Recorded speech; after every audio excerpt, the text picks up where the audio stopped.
Let me share with you something that I see in the youth group, but I also see in the church at large, individual congregations. Because we have dumbed down the gospel, because we're not preaching the true gospel, and we are using carnal means to attract people.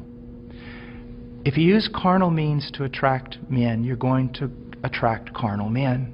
And you're going to have to keep using greater carnal means to keep them in the church. So what has happened is this.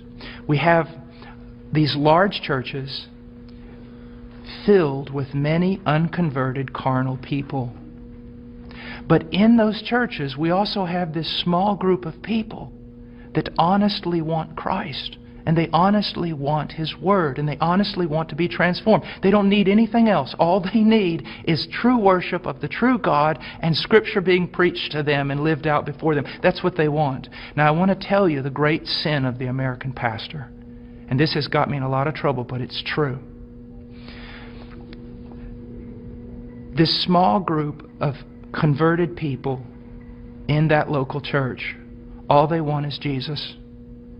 And all they want to do is the right thing. They want purity, they want truth, they want Christ. But the pastor, in order to keep this larger group of unconverted people, he caters to them. So while he is feeding these carnal men and women with carnal things, he is letting the sheep of God starve to death, and he is going to stand before God one day in judgment. Listen, brother, if my wife was going grocery shopping, and when she was going out to her car, some men assailed her, attacked her brutally, and you walked by, and you did not want to get involved because you didn't want to cause trouble, you didn't want to put yourself in harm's way, you just wanted everything to go smooth. After all that was done, I would look for those men to deal with them. But I want you to know this, I'd look for you too. Because you had a chance to stand for my wife, my bride. And out of self-preservation or wrong ideas, you did not do it. You're just as much responsible as those men who attacked her. And that's what's happening all throughout America with pastors.